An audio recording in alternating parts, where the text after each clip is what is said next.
Elen, Sila, Lumen, Omen, Tielvo. Today, I'm going to be ranking the kings of Gondor in a tier list. Let me explain the rules of how I'm going to do this. So, I've got all the kings down here, all in order of from when they came numerically. So, starting with Elendil, ending with Eldarion.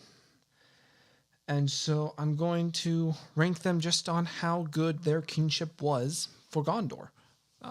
So S here is, the greats, the best of the bests. A tier is they did really good. B is kind of they were good but not great. C tier is your average, like mediocre. They didn't do anything good, didn't do anything bad. D tier is these were pretty bad kings. And then F tier is these kings terrible. They ruined Gondor in some cases and left no good legacy. So, to start, we have Elendil, and I'm going to be ranking Elendil, Isildur, and Anarion all as one because Elendil was the High King of Gondor and Arnor, so therefore he's technically king over Gondor, but Isildur and Anarion ruled together. So I'm just going to rank all three of them as one, and I'm going to rank them at S tier because all three of these kings for Gondor, they are considered the best. They are the standard. Like Aragorn's always comparing himself to Elendil, Isildur, and Anarion. So next would be Meneldil. Now, we don't know a lot about Meneldil's rule, which is the case for quite a lot of these kings. We don't really know what a lot of these guys were doing. And so for that, I'm going to put them in an automatic C tier if we don't know much about their rule, because that would just mean they either didn't really do that much, they didn't do anything too great, didn't do anything too terrible. So just going to throw him in C tier.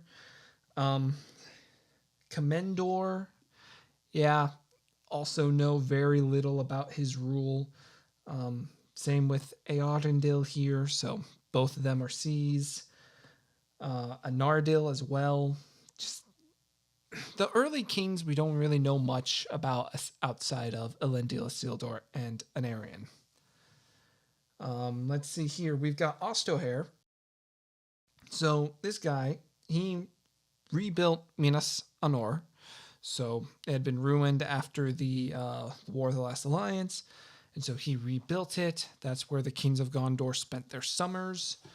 And he also was the king for the first 2 years of the Easterling War.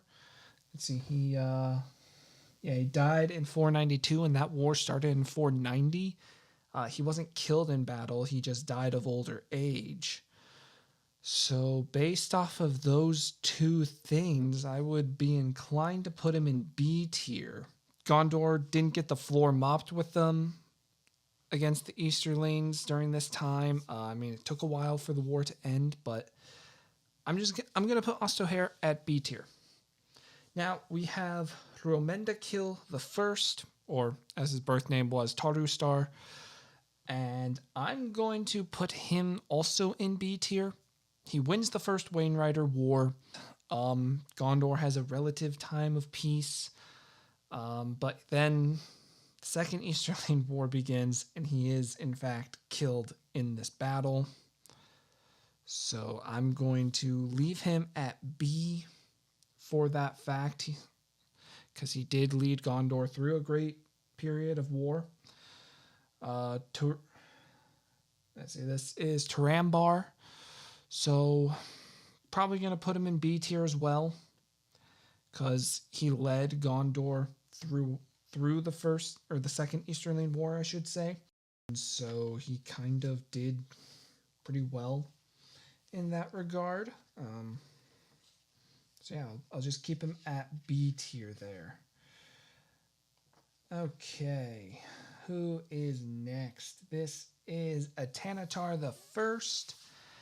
And surprise, surprise, we don't know much about Atanatar's rule. So automatic C tier there. Righty, Siriondil. That's this guy right here. Again, not much is really known about him, so C tier. Right. Now we come to the Ship Kings. Woohoo. Terranon Phalastor. This guy, okay, whoops. This guy, what all did he do? He married Baruthiel, the Black Numenorian, seemingly as an attempt to ease over hostilities between the two of them. That went horribly awry. She was spying on the people. Everyone hated her. Don't really know if that's necessarily Terranon's fault. He did rebuild Pelargir. Wait, no he didn't. That was Arnil.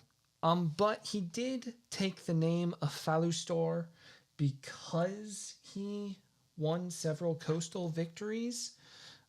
Again, that might have been against the Black Numenorians of Umbar. Yeah, but he married Baruthiel, so that was just not great on his part. That really, Gondorians still don't even speak her name by the time of the Lord of the Rings. So I'm going to put him in C tier for now. That might change later, but yeah, I'm gonna have to keep him there. All right, now we have Arnil the First. He's the nephew of Terranon because Terranon was a childless king because of Baruthiel. So he took the throne. When did he take the throne? It was 913, 914 time frame. So he rules for about 30 years before he takes the Bay of Umbar. He captures the city in a pretty effective war. But then he goes and gets his ship sunk in a storm just 3 years later, which really, that takes out a large chunk of Gondor's army. At least we can only assume because of the future war that occurred. So, I may, in fact, put Arnil at C tier as well. That shouldn't be too surprising. C tier is the basic tier, the mediocre tier. All right, Siriondil. That's him right here, the son of Arnil. Let's see here. So his rule was primarily focused in holding Umbar. Umbar's under siege. The Black Numenorians and their Haradrim allies are attacking Umbar. They're laying siege to it. They lay siege for years. Siriondil's killed in the fighting. Okay, so where should he go? He fights really well. He can't lead Gondor to victory, but they also aren't led into defeat. He's constantly resupplying Umbar. Right, I'm going to put him at B tier. Might move him down to C tier. Not sure yet. Okay. Hyermenda the First. That's our next king. His birth name was Kiriaher. So he ended the siege on Umbar, and he subdued the Haradrim. They all ended up having to pay fealty to him. He extended Gondor's territory to what its height would be. So deep in the south, pretty far east, includes all of Kalanarthon, which would be Rohan later. So he he does a lot. And so I think that automatically makes him an A tier. He could theoretically go an S tier, but I don't know exactly if I would consider him the greatest of the greats. Just because outside of, I mean, again, he does subdue the Haradrim for a time. There's a long precedent of peace. Gondor's at the height of its power. You know what? Yeah, I'm going to scratch that. I'm putting him in S tier. I mean, Gondor arguably won't ever come back to those heights until Aragorn again. So we're going to put him in S tier. All right, so now Atanatar the Second Alcarian, which just means the glorious. So let's see here. I do have to make a correction, because if you guys saw my short a while back on the worst kings in Middle-earth's history, I have Atanatar on here. But in that list, I, for whatever reason, got him mixed up with his son. So everything I said about Atanatar wasn't accurate there. He wasn't terrible, but he also wasn't great. I mean, he was just kind of meh. Like he didn't really do much. So I'm gonna put him in C tier. His son, Narmakil the First. Now he's the bad one. He's the one who I confused in my short, and he goes in F tier. I mean, Gondor's power is waning during this time. It's his fault that Gondor's power is waning. He really has no cares for ruling, so he just gives the throne. He gives regency to his nephew, and it's just Gondor's kind of at a downhill slump because of him, and it's just he squanders Gondor's power, and yeah, he was just a bad king. His brother Calmakil is the next king. He only ruled for about 10 years. Again, his son did most of the ruling, the regent. So I'll put him in D tier for now, just because he doesn't seem to have had the downsides, the bad effects that Narmakil had. But he also just didn't do anything great. But now we have Romendakil II, who was the regent for Narmakil and his father Calmakil. His birth name was Menelkar. So let's see here. I mean, he becomes Romendakil because he defeats the Easterlings again. Pretty massive battle, pretty massive war. He defeats the Easterlings. He defeats treacherous men in Rovanion. He tries to forge a good alliance with those men in Rovanion. He builds the Argonath. So yeah, I think he goes in A tier. First A tier. Alrighty. Now we've got Valakar. Okay. Oh boy. So Valakar loved the men of Rovanion. He loved their culture. He loved their people. He wanted close ties with them. He marries a woman from there, from Rovanion.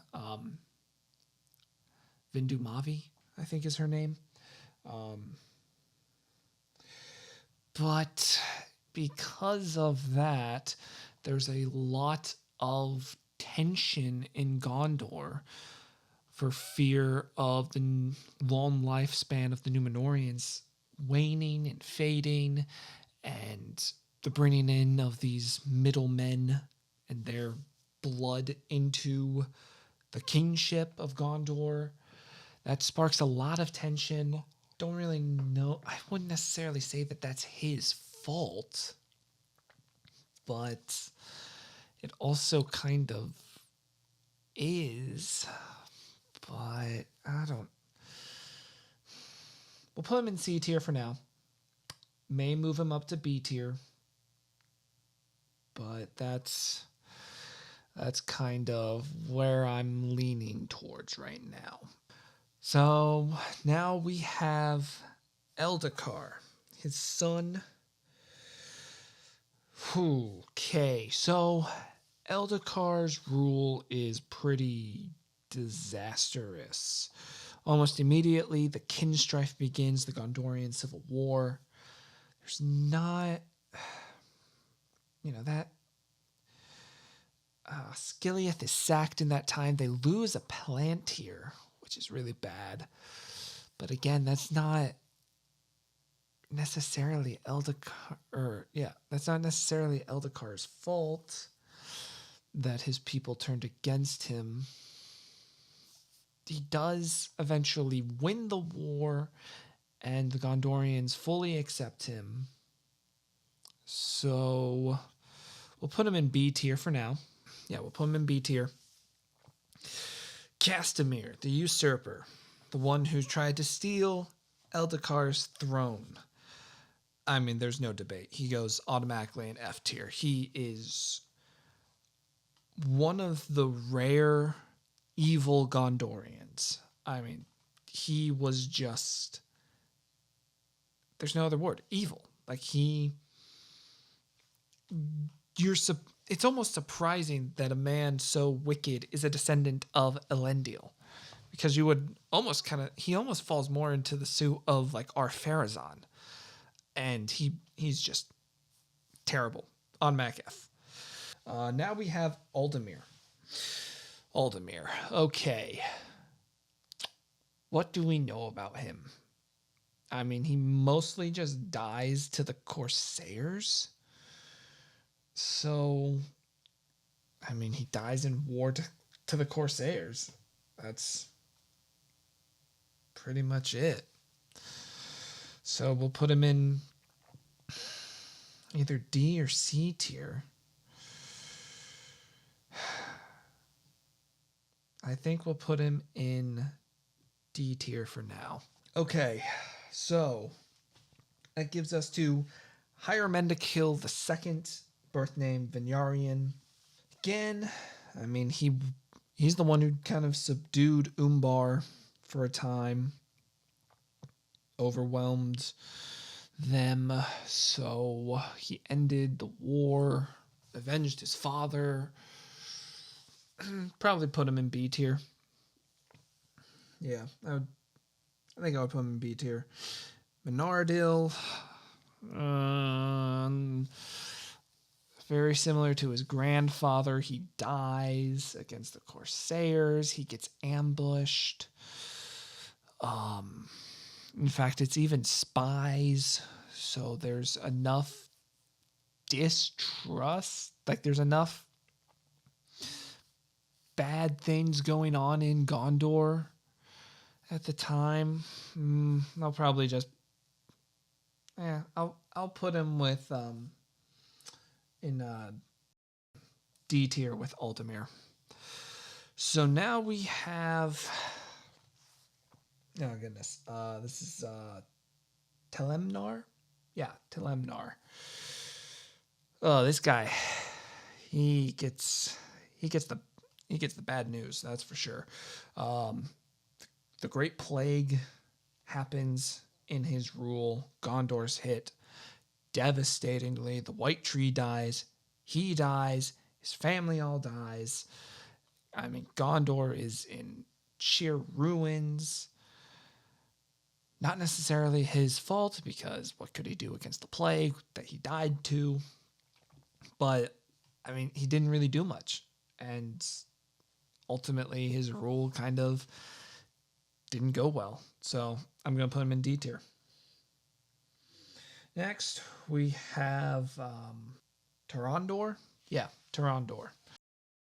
So Tarandor begins the rebuilding process of Gondor. He pretty much just refortifies some stuff, some fortresses and locations. begins rebuilding. So yeah, I mean, pretty. We don't really know anything bad about his rule, so we'll put him in B tier. Then we have Umbardakill, Telemtar, Telumetar. My bad. Umbardakill. So he finally avenges Menardil's death. He takes over Umbar. He captures it from the Corsairs. He's responsible for the deaths of Castamir's last descendants. Yeah, so he's responsible for the death of Castamir's last descendants. He captures Umbar. So for that case, I'm going to put him at A tier because he kind of refortifies Gondor, makes it secure and safe again. Now we have Narmakil. So this kind of comes to the Wainwriter War now, which is really very devastating war for Gondor. So Narmakil II, he goes to war. He's fending off the Wainwriter attacks. The men of Rovanion are overwhelmed. Narmakil himself is killed. Gondor's pushed to the brink. So I would put him in D tier for that reason, that his reign just does not go very well. Now you have Kalimetar. Now Kalimetar, he does good against the Wainwriters. He pushes them back. He coordinates his assaults on the Wainwriters with the survivors of the men of Rovanion, the Eotheod. So I would probably put him in B tier because he doesn't defeat the Wainwriters. They still have strength. They still have territory. And they're still at war with Gondor for a while. So he's not able to subdue them. So that's the only reason why he's not going in A tier where some of these other great heroes of war are. Which comes to Ondohair. Poor guy. He fights the Wainwriters in 1944. He's the king during the disaster of the Morannon, where the Wainwriters completely overwhelm his army. He had a good enough strategy because he was facing a foe on two fronts. He had the Easterlings, the Wainwriters, in the area around Mordor. And then he had the people of Khand and the Haradrim in the south. And so he divided his armies. He gave Eärnil II, or who would become Eärnil II, command of the southern army while he led the northern army. That ends in disaster for him. But he had a good plan, but it's... I'm going to put him in C tier because his plan was sound. I mean, he generally tried. It just... they weren't necessarily prepared. Yeah. All right, so now we have Eärnil II. Eärnil II. So he wins the Wainwriter War, avenges Ondohair's death, as well as the death of Ondohair's sons. He reestablishes... well, it's not necessarily that he reestablished it. I guess Ondohair reestablished communication with Arnor. But he continues the alliance. He continues the alliance with Arnor. He is on friendly terms with Arvedui, the last king of Arnor, and so that's pretty good. He does send aid to Arnor.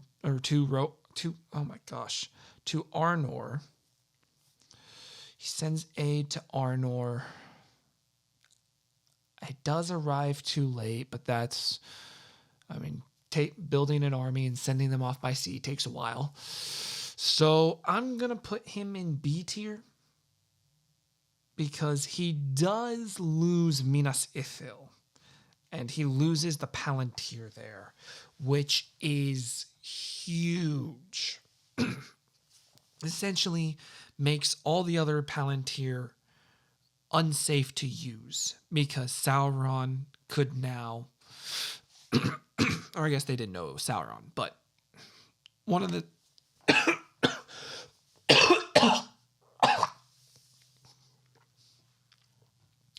I guess they didn't know it was Sauron, but one of the Nazgul could then use the Palantir. It wouldn't be safe to use anymore. They lose Minas Ithil, which again, that is like their main fortress in Ithilien, which essentially means they lose full control of Ithilien. That makes it the battleground that it becomes in Lord of the Rings. So yeah, I think I'll keep him B tier for now. Yeah, I'm going to keep him B tier.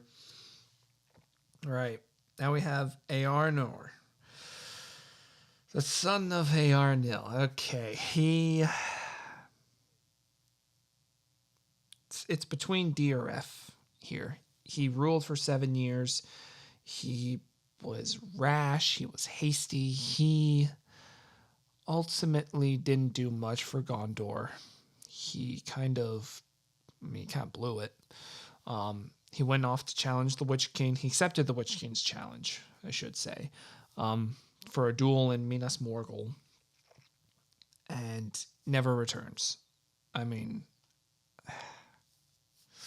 so is that D or F tier worthy? Because he ends the line of kings in Gondor for a while, which ultimately that is what causes the steep decline of Gondor. So I'm going to put him in F tier. Oh. That might... Yeah, know what? I'm going to keep him in F tier. Eärnur just was a bad king. So now we come to Aragorn, King Elisar. And I mean, is there any debate really? I mean, he goes up to S tier. I mean, the Lord of the Rings specifically says he's the best king since Elendil. So he's better than all these other guys here. He rebuilds Arnor. He reestablishes control over much of Gondor's territory. He reestablishes their dominance in the east and the south. He establishes peace terms with much of the Haradrim and the Easterlings. There's still the occasional wars. He always wins them. He further develops the relationship between Rohan and Gondor. He protects the Shire. I mean, I don't know if anyone... If anyone is mad with Aragorn going in S tier, that would be a hot take right there. Which comes down to our last and final known king of Gondor, Eldarion, the son of Aragorn. And unfortunately, we don't know really anything about his rule. Like, even more so than most of these kings that we know nothing about. So at least a lot of these kings we know when they started ruling, when they died. We don't even know when Eldakar's rule came to an end. I mean, his story was going to, at least the end of his rule was going to be told in the New Shadow, which was a unfinished sequel that Tolkien eventually decided against because he didn't like how quickly Gondor fell to wickedness. So he just decided to scrap that, leave us with the pretty happy ending of the Lord of the Rings for Middle-earth, at least. So I guess, he's gonna automatically go in C tier because where else is he gonna go? Alrighty, so there we have it, our S tier of Elendil, Isildur, Anarion. hire men to kill the first, and Elisar.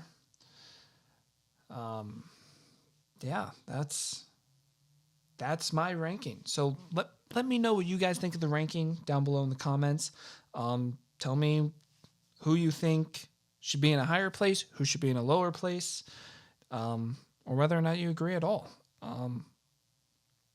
So yeah, thanks for sticking it out. This is a much longer video than I was expecting it to be. So thank you for everyone who stayed tuned till the end.